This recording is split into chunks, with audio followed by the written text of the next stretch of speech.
Olá pessoal, hoje nessa aula vamos ter um pouco conhecimento sobre como se deu o processo de origem e consolidação disso que nós habituamos chamar de América pré-colombiana. Então, esse período histórico ele é muito importante para nós, sobretudo, para nós que vivemos na América, para entendermos que a América ela se dá muito antes do processo de tomada e colonização do território americano por parte dos povos europeus. Então, vamos nessa aula aprender um pouquinho mais sobre os povos pré-colombianos. Então, o que significa pré-colombiano? Esse termo, do ponto de vista da origem da palavra, ele é utilizado para se referir, ou como referência, aos povos nativos da América Hispânica e da América Anglo-Saxônica. Olha, no slide seguinte, isso vai ficar de forma mais tangível, de forma mais clara para a gente quando a gente observar o mapa. Mas o que eu estou querendo dizer é que a palavra pré-colombiana significa aquele povo que é anterior à chegada de Cristóvão Colombo. Então, esse termo se aplica aos povos nativos brasileiros lá no início do século antes da colonização? Não, porque fomos colonizados por portugueses. Então, ao Brasil, para o Brasil, esse mesmo período para o Brasil, a gente se refere como período pré-cabralino, ou seja, anterior à chegada de Pedro Álvares Cabral. Ficou claro isso aí, gente? Esse pré-colombiano é uma referência para apontar que é antes da colonização ou antes da chegada de Cristóvão Colombo. Aqui, ó, nesse mapa, fica claro para a gente. Se vocês observarem aí à direita, aparece o Brasil. Então, o Brasil, outros países da América do Sul, da América Central e da América do Norte. E onde vocês observam essas marcações verde, vermelha e azul, é onde estariam, onde esteve concentrado esses povos que a gente vai estudar hoje. Mas, professora Cláudia, só povos pré-colombianos foram maias, astecas e incas?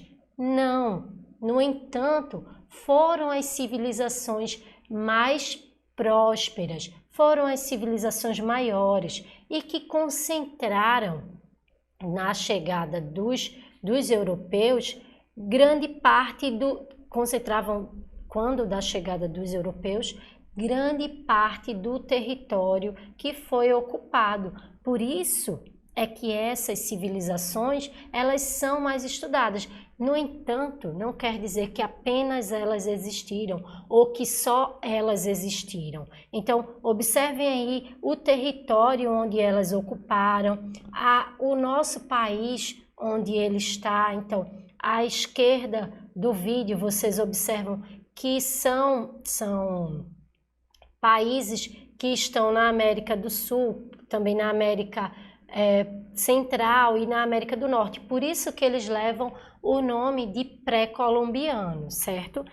Olha, quem foram, né? Quem são esses povos que a gente denomina como pré-colombianos? Eles se denominavam de pré-colombianos? Não. Essa forma de denominá-los é a forma que nós historiadores encontramos para identificar na história de forma mais fácil esse período que compreende anteriormente a colonização da América Central, da América do Norte, por parte dos europeus.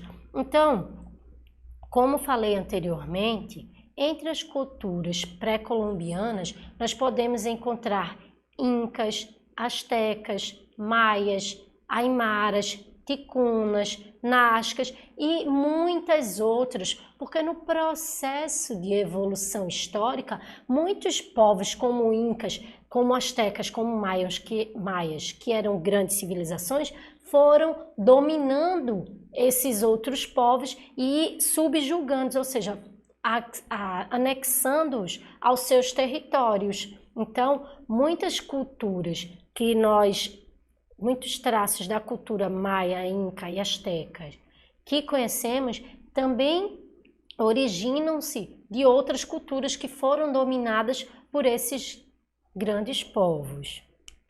Então, algumas características que ficam bem visíveis para a gente poder identificar essas sociedades que denominamos de pré-colombianas são o seguinte: eram povos hierarquizados. E o que são povos hierarquizados? São aqueles povos que têm uma figura máxima dominando, ou seja, era uma sociedade muito bem organizada. Então, é importante a gente frisar, a gente falar isso com muito mais precisão, porque, infelizmente, ainda temos a ideia de que os europeus chegam e a partir disso é que vem a civilização.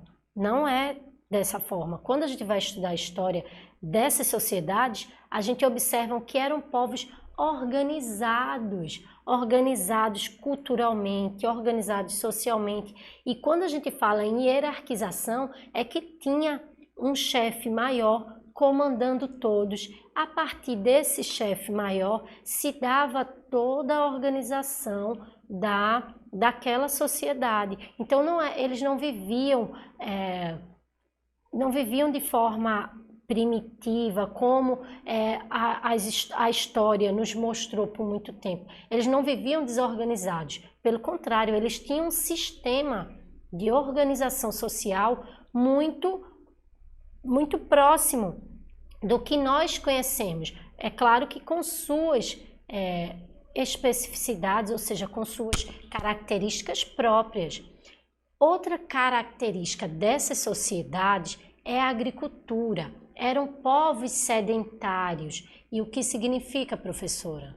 Significa que eles estavam organizados socialmente porque eles tinham o local de colheita, eles não precisavam estar como nômades à procura de melhores condições para a sobrevivência. Então, à medida que eles se estabelecem, que tomam a agricultura como forma de sobrevivência, eles se organizam para deixar o nomadismo e entrar numa nova fase, que é o sedentarismo. Eles não precisam estar se locomovendo, já que a partir dessa nova forma de sobrevivência, eles conseguem se estabelecer num determinado lugar. Outra característica desses povos é o diferente tipo de vestes, as diferentes que existiram.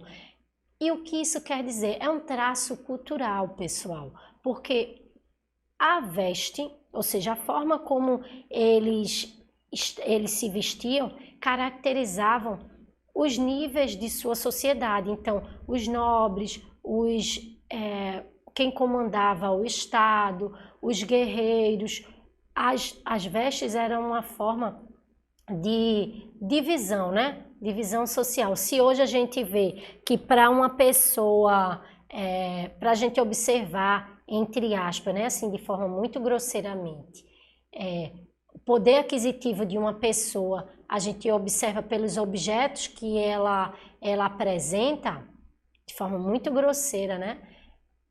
Naquele período também. Então, as vestes eram uma forma de distinção social, de mostrar quem era quem naquela sociedade.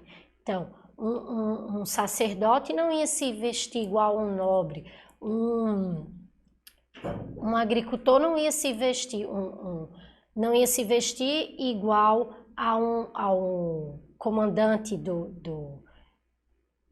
das forças organizadas deles. Então, tudo isso é uma forma da gente observar como é uma característica, como a gente pode dizer que aquela é uma sociedade pré-colombiana. Por último, e não menos importante, a questão da religiosidade. Então, eram sociedades que tinham características politeístas, elas tinham a questão de vários deuses, e cada uma o fazia à sua maneira. Então, a forma como os maias tinham, apesar de ser uma cultura politeísta como as outras, fazia essa questão da sua religiosidade, tinha suas características próprias, mas em linhas gerais, uma coisa que era comum a todas as três era que eram sociedades politeístas, ou seja, que adoravam, que tinham a crença em mais de um deus, ou em vários deuses. Então aqui a gente já vai de forma mais específica observar sobre esses povos que chamamos de incas, ou seja, onde é que eles estavam inseridos? Eles viveram nessa região onde hoje estão o Peru, o Equador, parte do Chile e da Argentina. Eles se concentravam ali nessa parte sul da América.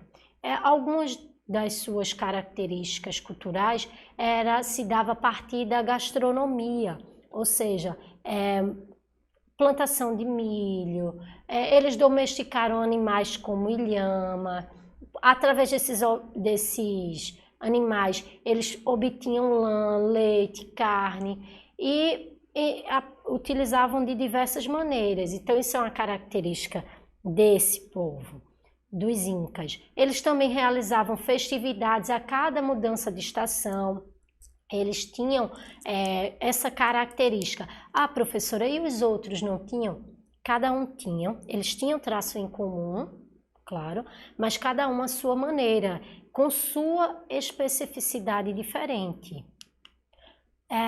Eu trouxe aqui algumas, nessa imagem vocês observam, algumas características culturais desses povos. Agora tem algo, pessoal, que é muito importante a gente trazer, que é a questão da oralidade, ou seja, eles se comunicavam através da oralidade, porque não possuíam escrita. E vocês sabem que a escrita, ela vem com o colonizador como forma de imposição e de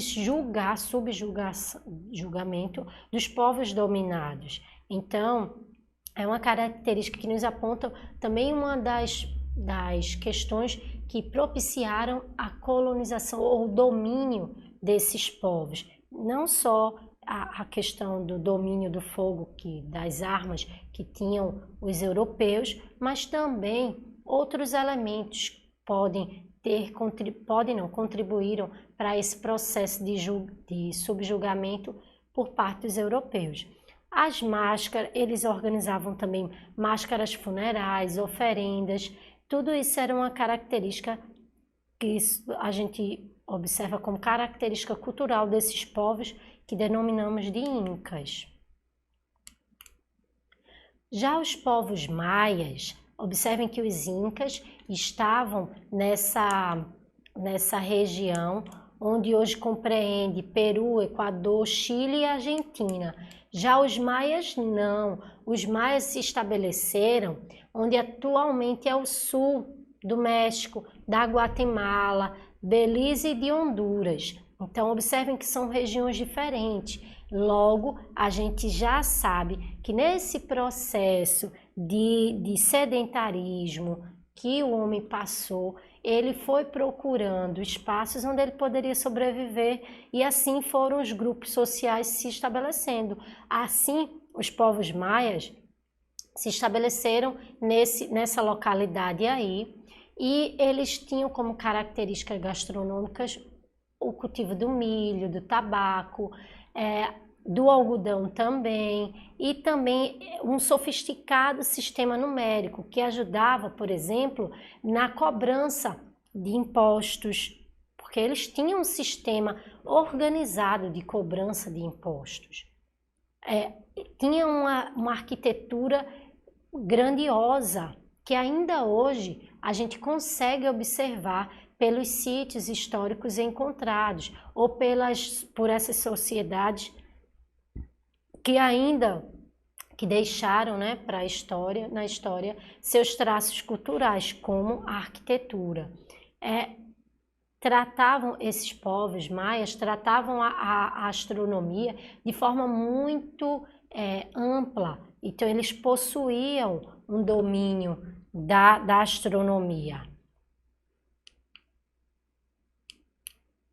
algumas características culturais, aí vocês podem também observar a imagem, seria a capacidade que esses povos tiveram de manusear os materiais que permitiam grandes construções. Se hoje vocês viajarem ao México, a outras partes aí da América Central, da América do Norte, vocês observam que ainda existem essas construções e que nos deixam abismadas sobre como eles conseguiam, sem instrumentos modernos, fazer o manuseio desses materiais e com tanta precisão os colocá-lo. Então, as características culturais desses povos também nos chamam a atenção para o domínio que eles tinham sobre a construção, a arquitetura, sobre a organização social. Tanto que quando os europeus vão dominar essas sociedades, eles ficam impressionados sobre a organização social, a organização dessas comunidades. Então eles vão encontrar formas de subjugar esses povos e que se deu muitas vezes através de guerras, de conflitos.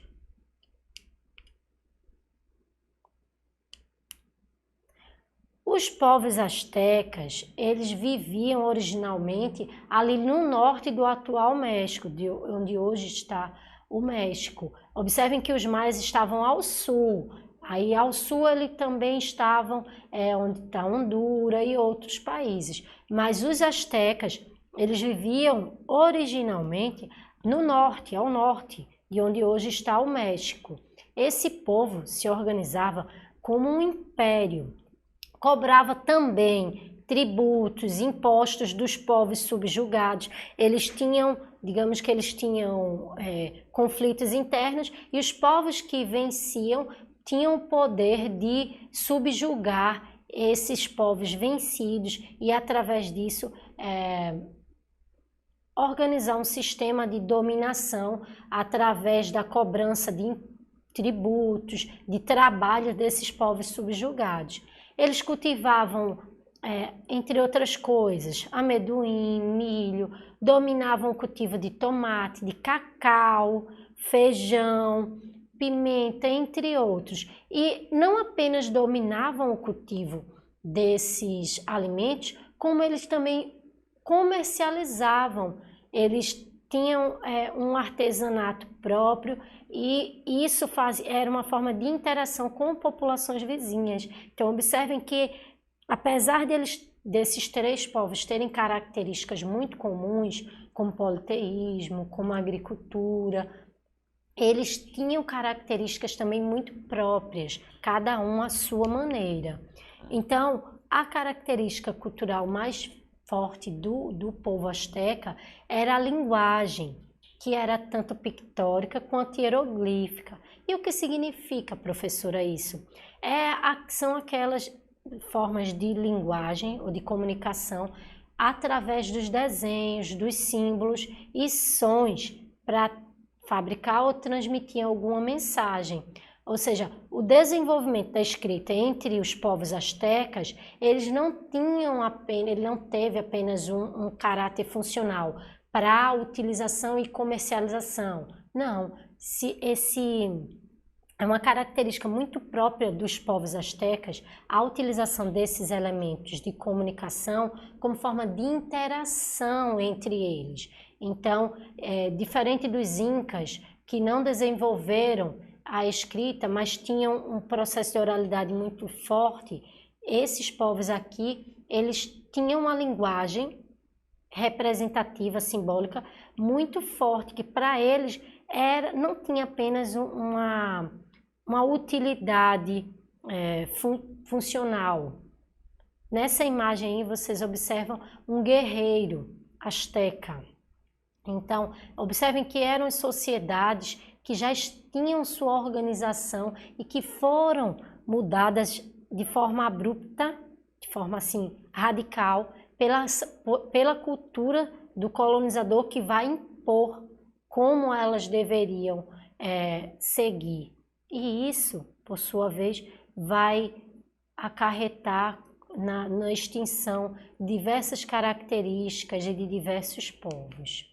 Então, pessoal, para finalizar essa aula, eu gostaria de dizer para vocês que é importante a gente conhecer sobre esse período que nós denominamos de período pré-colombiano, porque a partir disso a gente ganha força para pensar que a história dos povos americanos, a nossa história, ela não se dá apenas com a chegada dos europeus, que a chegada dos europeus, ela modifica toda uma estrutura que se tem nessa parte do planeta.